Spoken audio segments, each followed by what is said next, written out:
O polinômio pérfido de grau D é o polinômio mônico de raízes 1, 2, 3 até D.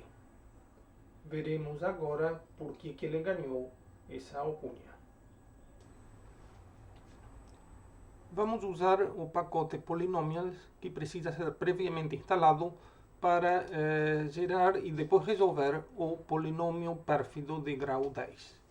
Então, o comando from roots é autoexplicativo e agora vamos depois rodar o comando roots em cima da saída, que era um polinômio.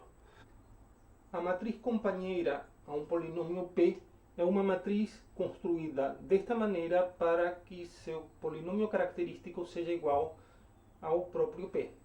Deste modo, o problema de se resolver polinômios univariados pode ser reduzido ao problema de autovalores geral, para o qual existe uma quantidade enorme de algoritmos e de estudos. Programas de álgebra linear fazem isso de maneira extremamente eficiente. Não se trata, porém, do estado da arte. Existem algoritmos especializados em resolver polinômios univariados e com performance melhor do que este método. No entanto, trata-se de uma solução de engenharia que é bastante aceitável para polinômios de grau baixo.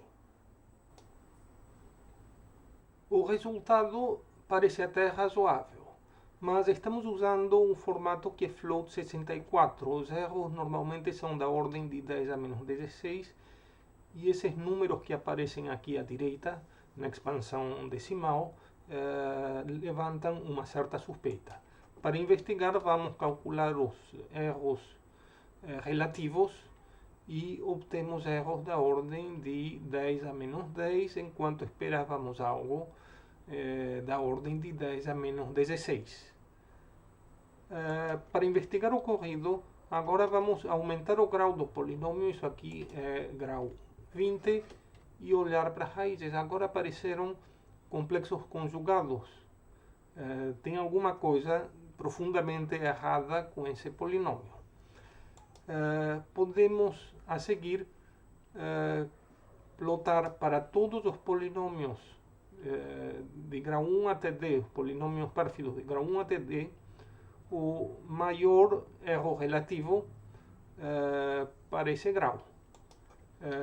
Essa função daqui faz exatamente isso. Primeiro calculou os erros e agora vamos olhar para o gráfico. À medida que o grau aumenta, o erro relativo das raízes aumenta. Isso daqui é uma escala logarítmica. Em algum momento ele dispara, mas aqui temos para polinômios de grau bem pequeno um padrão bastante claro. Outra coisa que podemos fazer é perturbar os coeficientes e ver o que acontece com o erro relativo. Então vamos aqui somar o coeficiente vezes, onde que está, erro de entrada é um número aleatório gaussiano de cada coeficiente tem desvio padrão epsilon, e isso é um erro relativo na entrada. Vamos produzir o maior erro relativo da raiz em valor absoluto. Vou chamar isso de erro relativo médio, porque como a perturbação é aleatória, o experimento precisa ser repetido muitas vezes. Vamos então produzir esse erro relativo médio e olhar para ver o que aconteceu. Aqui estamos olhando esse erro relativo médio para o polinômio de grau 10. O erro relativo agora é na escala usual, o erro relativo nos coeficientes também, e notamos que aqui, quando o erro relativo tende para zero, o erro relativo máximo nas raízes parece ser uma função linear. À medida que se aumenta o grau, o coeficiente diretor dessa função linear vai mudando, vai crescendo.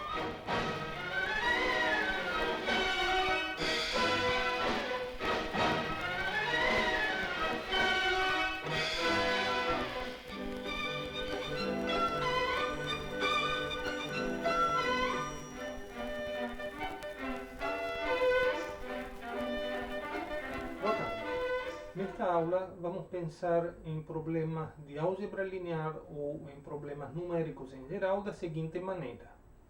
Temos um certo espaço de coeficientes onde estão as nossas entradas para o problema, as instâncias do problema que queremos resolver. E temos um certo espaço das soluções. Por exemplo, no caso de polinômios, temos um espaço de coeficientes, que é um espaço linear. Se o polinômio tem grau d, fixamos, por exemplo, o espaço dos coeficientes como sendo RD mais 1. Ou também podemos fixar um coeficiente igual a 1 e, nesse caso, o nosso espaço dos coeficientes vai ser RD e o polinômio vai ser harmônico. Existem muitas possibilidades. Também precisamos escolher um espaço de soluções. No caso do polinômio, podem ser os reais, podem ser os complexos. O problema consiste, dados os coeficientes, em achar uma ou todas as soluções.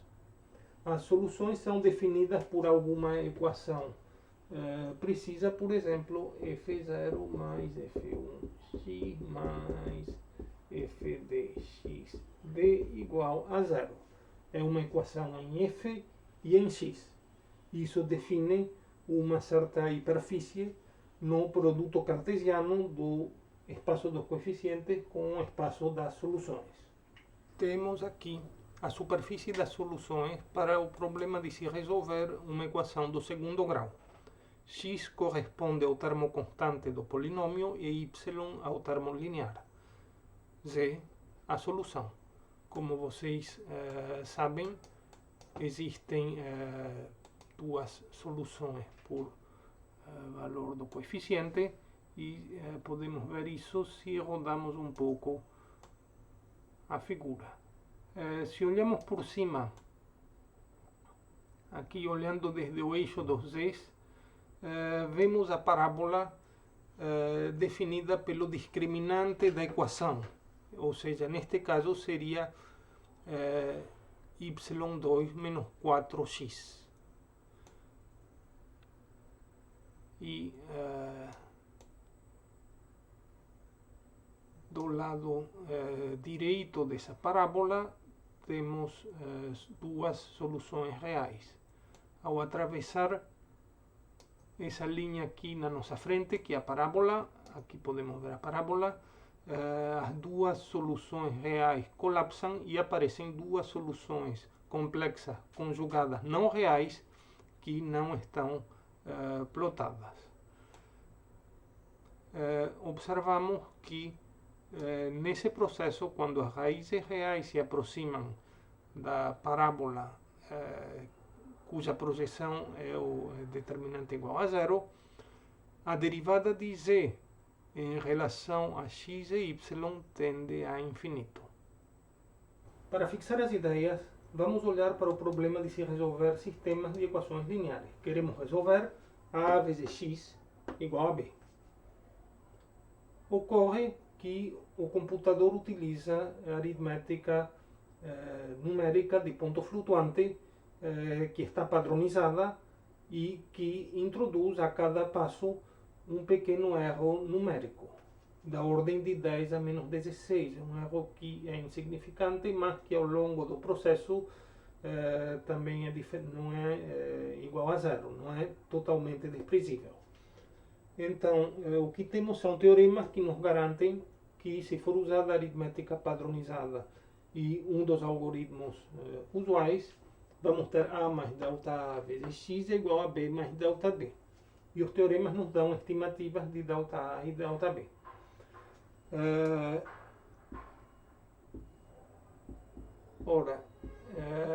Isso quer dizer que a solução x obtida é a solução de um sistema perturbado. Vamos chamar de x mais delta x a solução exata. As pessoas querem saber a solução exata. O que temos, o que o computador nos dá, é a solução ao problema perturbado.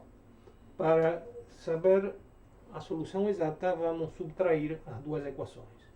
Então, a vezes x menos a vezes x é 0. sobrou A delta x, B menos B é zero, ficou um menos delta B, e esqueci aqui de um delta AX, é menos delta AX aqui, que vira delta A vezes x do lado direito. Isso nos dá delta x igual a inversa de A delta A vezes x menos inversa de A delta B. Gostaríamos de saber o erro em norma de delta x, ou, em muitos casos, o erro relativo, delta x sobre x. A desigualdade triangular vai nos dar que isso é menor ou igual do que a norma de A menos 1. Vou escrever assim: A menos 1 vezes delta A vezes x menos A menos 1 delta B. Isso que eu escrevi vale para qualquer definição da norma. Só que agora precisamos fazer escolhas. Precisamos, para poder avançar aqui, escolher qual vai ser a norma a ser utilizada.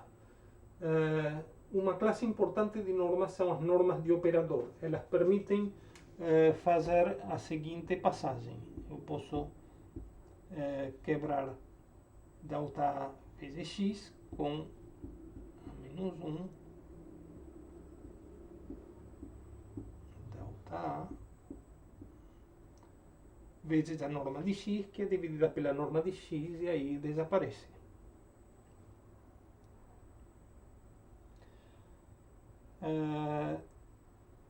E vamos subtrair aqui, então, perdão, aqui temos uma soma.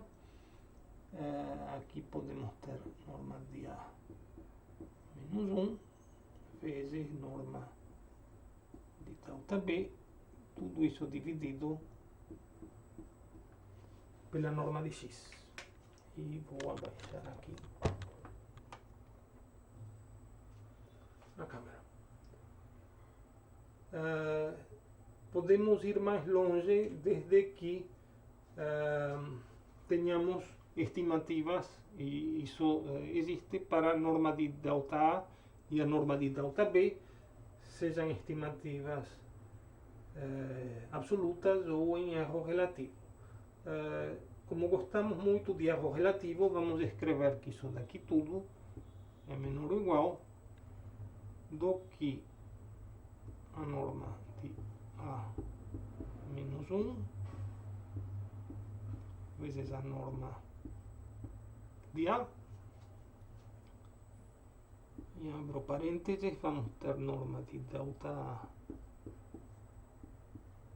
sobre A, mais aqui também, aqui eu vou ter a norma de delta B dividido pela norma de A vezes a norma de x.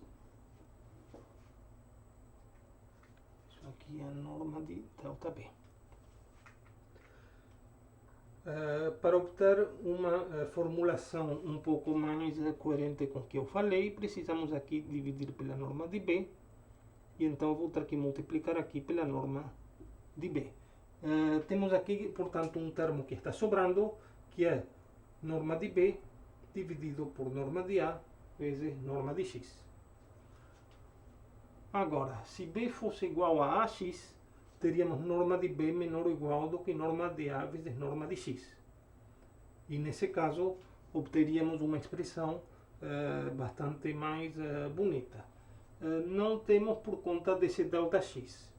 Então, vamos escrever assim, menor ou igual, então, do que A menos 1 vezes a norma de A, assumindo que sempre que eu tenho uma norma de operador, então ficou delta A sobre A mais. Então, o que acontece então com essa estimativa? Temos que norma de B menor ou igual do que a norma de A vezes a norma de X mais norma de delta X. Então ficou delta B dividido por B. Então ficou 1 mais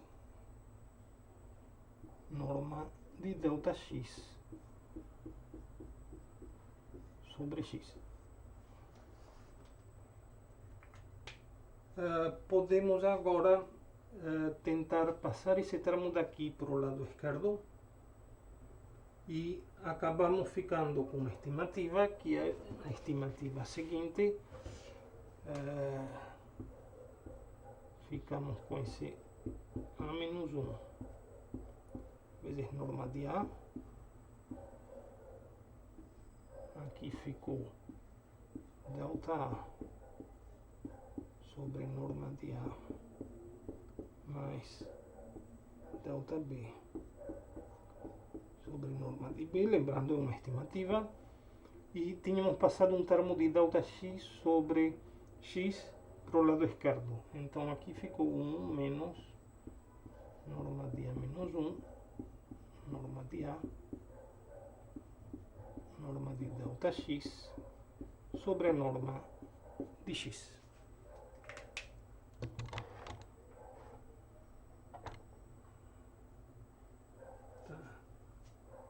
Norma de delta X sobre norma de X vezes A menos 1 vezes A. Então, aproximadamente, o termo que aparece e que domina a amplificação do erro é esse daqui. Se temos uma cota para o erro relativo reverso em delta A sobre A e em delta B sobre B, a cota em delta X sobre X depende deste número. Esse número é chamado de número de condicionamento. Eu ainda não falei qual é a norma. Isso vai ser essencial. Mas todas as normas no Rn ou no Rn ao quadrado são equivalentes. A diferença entre usar alguma das normas de operador e outra norma de operador é uma diferença em termos de n ou n ao quadrado. Isso é grande, mas não é terrivelmente grande. Antes de continuar, da onde que vem esse número, vou fazer outra conta.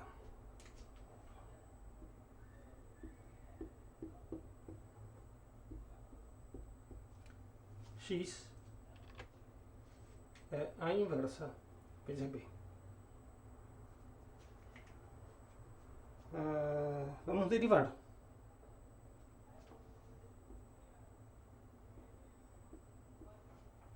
Então, estou derivando em relação a uma perturbação, digamos, ao tempo. Faço B variar com o tempo e a inversa de A variar com o tempo. A derivada em função de B é fácil, mas a derivada de A, vocês vão ver depois fazendo exercícios. A menos 1 a ponto A menos 1 B mais A menos 1 B. Tá? Isso é a derivada. O que apareceu aqui são dois termos da ordem de A menos 1. Só que o que estamos medindo é a norma à direita é a norma de delta X sobre a norma de X. Eu precisaria, portanto, fazer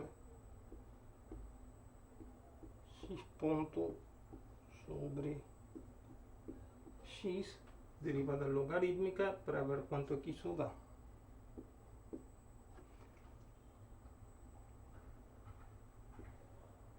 Então, A menos 1 a ponto A menos 1 Mas A-1b, isso eu conheço, isso é x. Então vamos escrever aqui A-1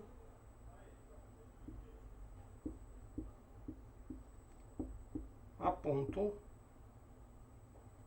Então o fator de x eu tiro porque estamos dividindo por x. E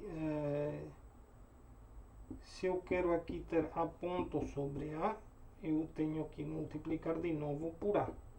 Então aqui eu recuperei esse número de condicionamento a partir da derivada. Do lado direito, aqui eu tinha que ter um B ponto. Então vamos ter mais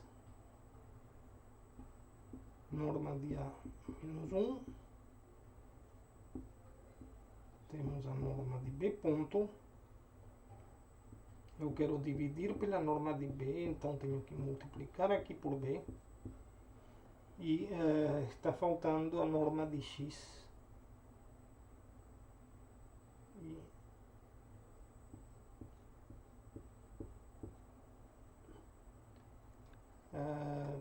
E agora temos que aplicar o mesmo truque precedente para simplificar essa equação. Então temos bx, falta multiplicar por a e dividir de novo aqui por a. B é igual a vezes x e, portanto, a norma de B é menor do que a norma de A vezes norma de x. Cancelou aqui e obtemos um resultado que concorda com o resultado que havíamos obtido à direita, calculando simplesmente diferenças.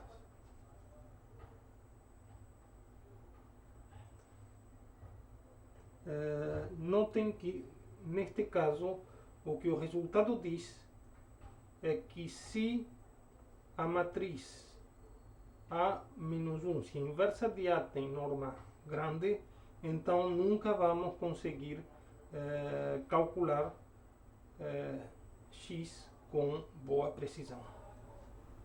As normas mais usadas sobre os reais são a norma 2, ou norma euclidiana, a norma 1, que é a soma dos módulos dos x's, e a norma infinito, que é o máximo dos x's. Em geral, a norma 2 se generaliza para a norma P.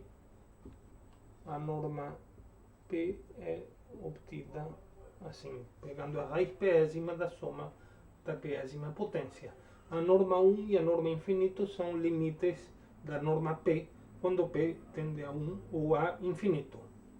A maneira de visualizar essas normas é olhar para a bola unitária, ou seja, para todos os vetores x de norma menor ou igual do que 1.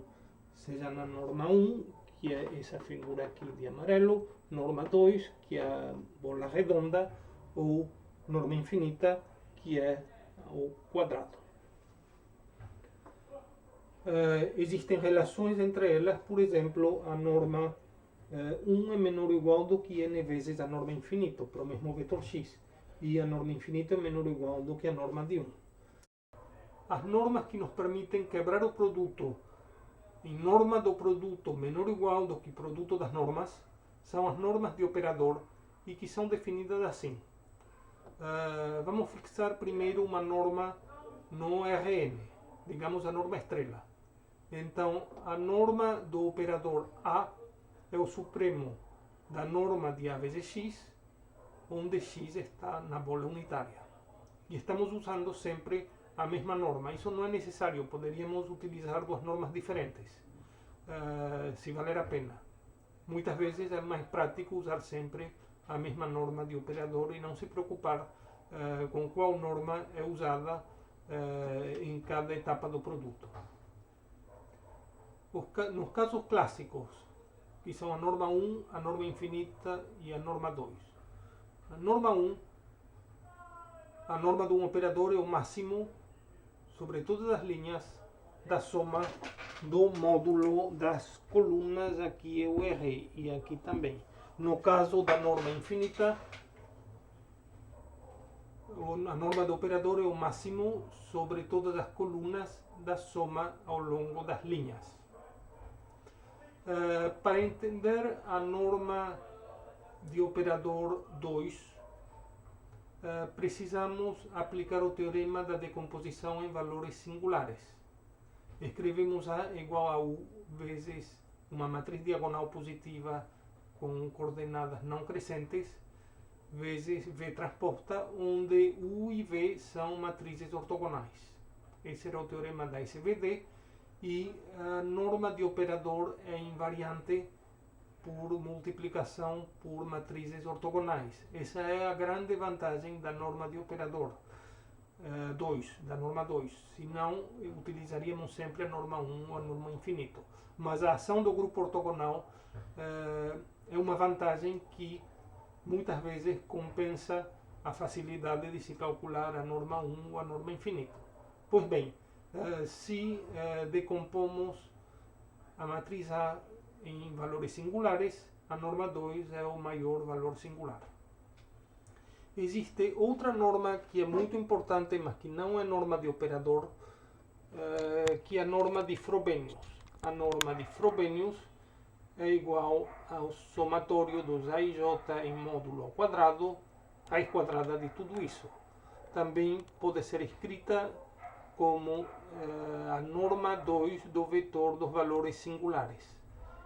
Isso é notável e se deve ao fato de que a norma de Frobenius é invariante também pela ação do grupo unitário. Não é uma norma de operador, mas é uma norma, digamos, geometricamente faz sentido.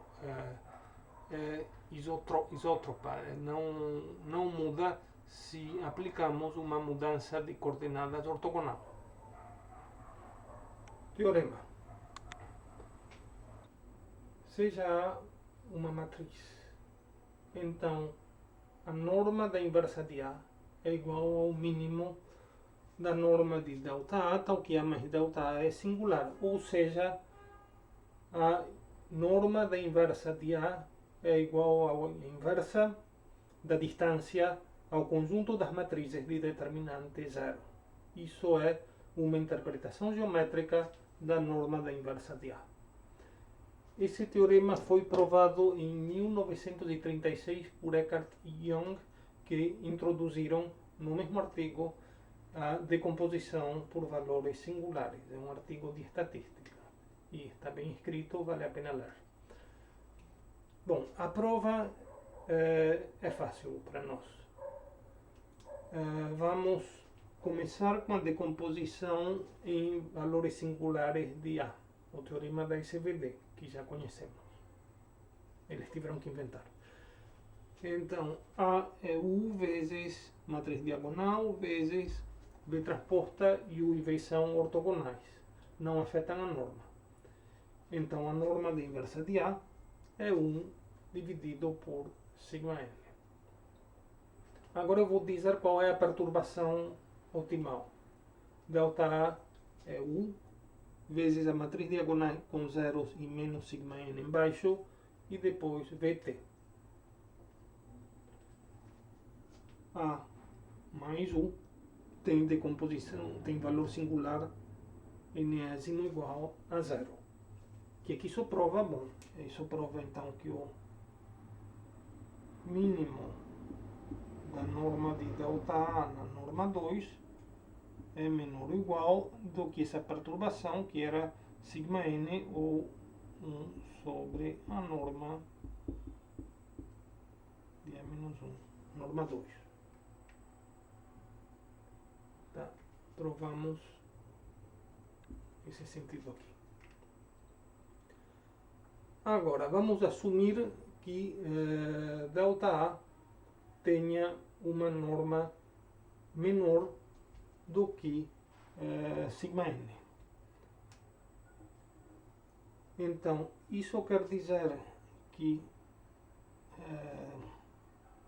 passando as coordenadas usuais,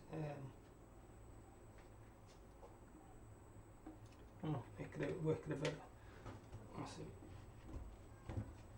Então, A mais delta A x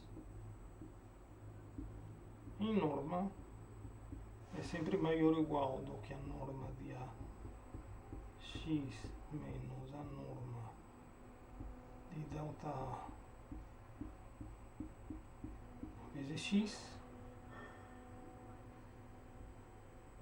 que é maior ou igual, a norma aqui vai ser maior ou igual do que sigma n vezes a norma de x, e aqui do lado de cá nós havíamos assumido que a norma de delta A era estritamente menor do que sigma n. X. Isso é maior do que zero para todo x. Cadê? Isso é maior do que zero para todo x diferente de zero. E, portanto, se a norma de delta A é menor do que aquele valor que tínhamos achado que era sigma n menos 1, a matriz não pode ser singular. Então isso mostra a outra direção.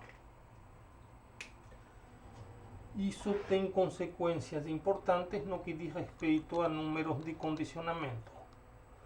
O número de condicionamento de uma matriz A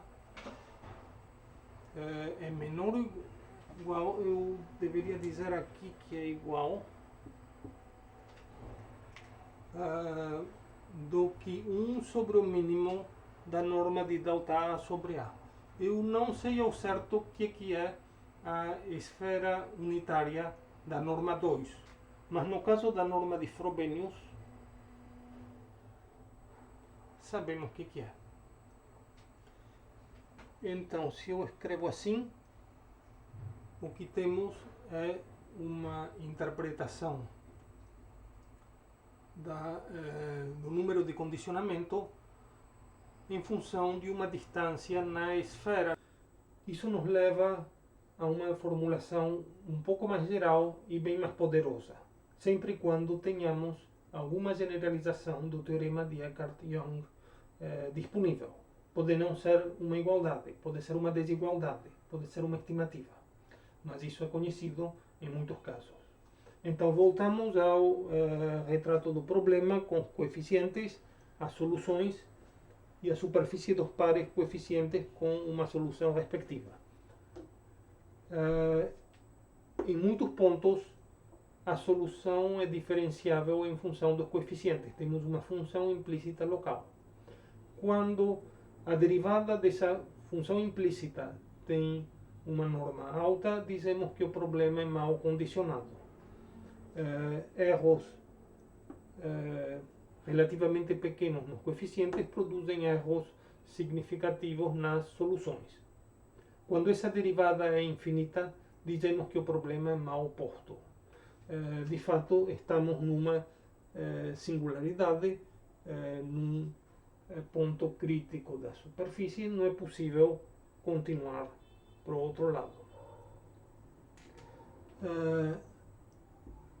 Esse conjunto de pontos é importante para a teoria, porque se temos uma generalização de Eckhart-Young, então sabemos que o número de condicionamento é comparável à recíproca da distância aqui embaixo entre os coeficientes do problema e a projeção desse precipício, do conjunto dos pontos críticos, que são os valores críticos.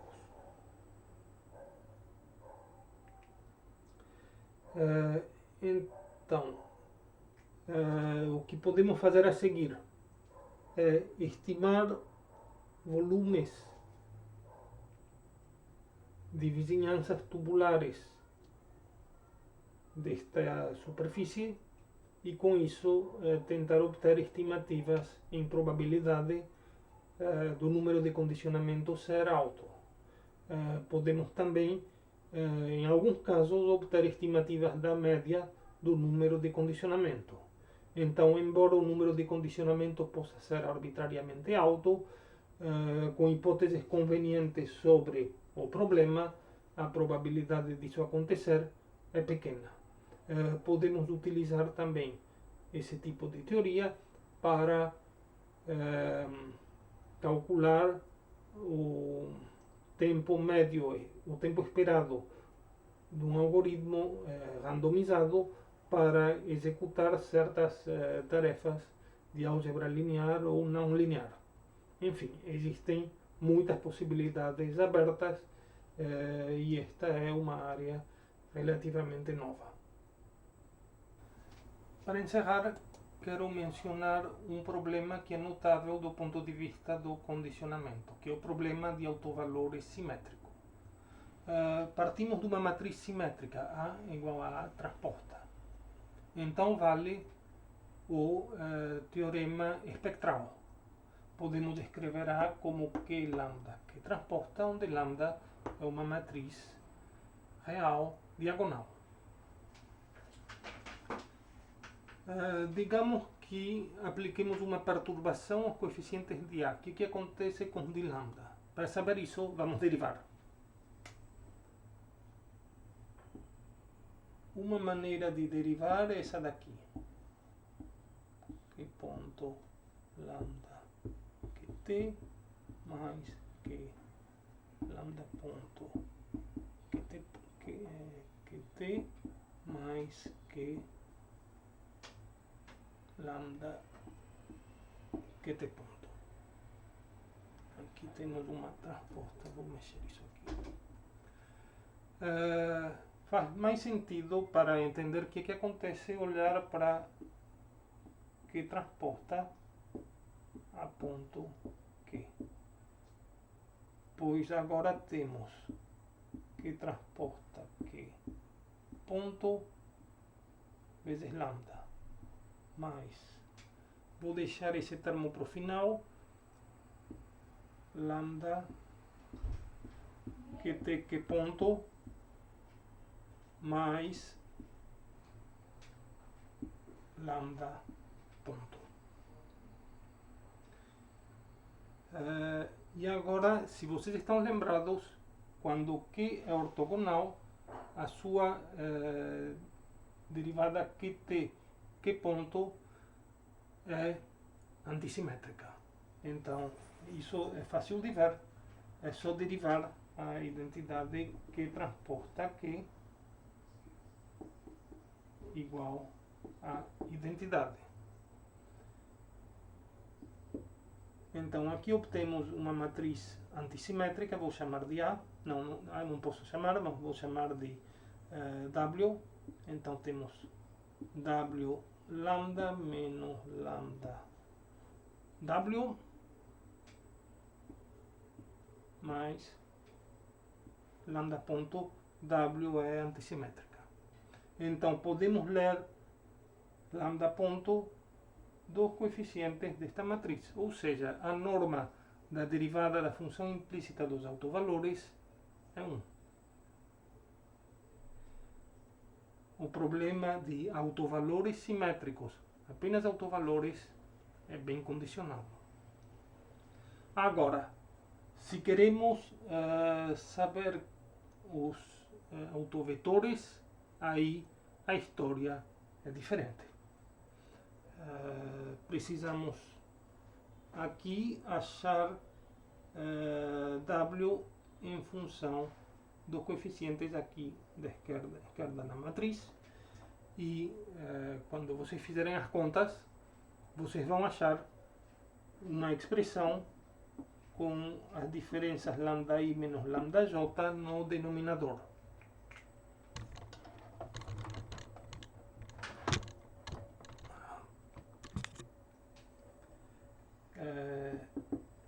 E aqui uma expressão para cada cada uma das coordenadas de W.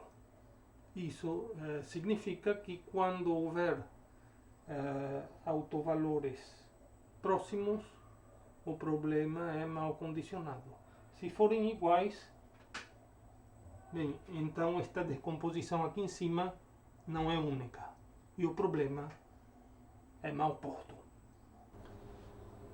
Finalmente, vamos voltar ao problema de alocação de carteira segundo Markowitz, que foi mencionado na aula passada. E agora queremos saber o que a teoria do acondicionamento pode nos dizer em relação a esse problema. Então, tínhamos chegado à conclusão de que precisávamos minimizar esta função, onde C é a matriz de covariâncias, M é o ganho esperado, Q é um parâmetro de risco, que é um valor arbitrário positivo, e queremos achar a alocação óptima, que é dada pelo vetor A. Vamos fazer o seguinte, vamos definir um novo produto interno no espaço das alocações. O produto interno é B de A e B, vai ser B transposta vezes C vezes A. Consideramos a alocação como um espaço primal e o ganho esperado como estando no espaço dual, como sendo vetores linhas. Então o produto interno correspondente é esse daqui. Com essa formulação, o problema fica um pouquinho mais simpático e agora podemos introduzir coordenadas ortonormais, tanto no espaço dual quanto no espaço primal. Então, no espaço primal, multiplicamos por raiz de C, no espaço dual, dividimos à direita. Consideramos a restrição como pertencendo ao espaço dual e com isso chegamos no problema de minimizar esta expressão aqui. Foi uma maneira talvez artificial, mas efetiva, de fazer sumir a matriz de covariâncias. Agora ela faz parte do nosso espaço, da nossa métrica.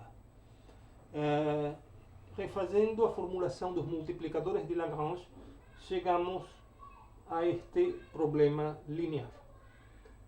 Ao invés de procurar diretamente os autovalores desta matriz simétrica, o que pode ser feito e que deixa o exercício é mostrar que a solução a chapéu é simplesmente a projeção ortogonal de meio Q vezes M chapéu transposto. M é um vetor linha, aqui escrevemos como coluna.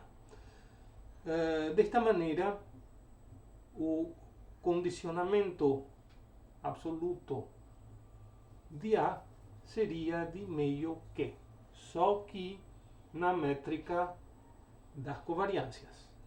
Se queremos agora saber o condicionamento na métrica usual, precisamos simplesmente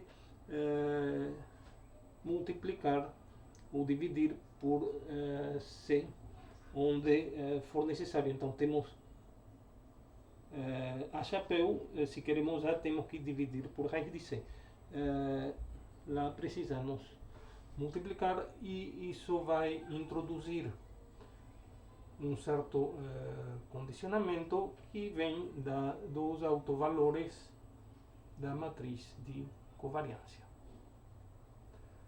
Isso encerra nosso terceiro bloco. No quarto bloco, vamos falar sobre tensores e álgebra linear.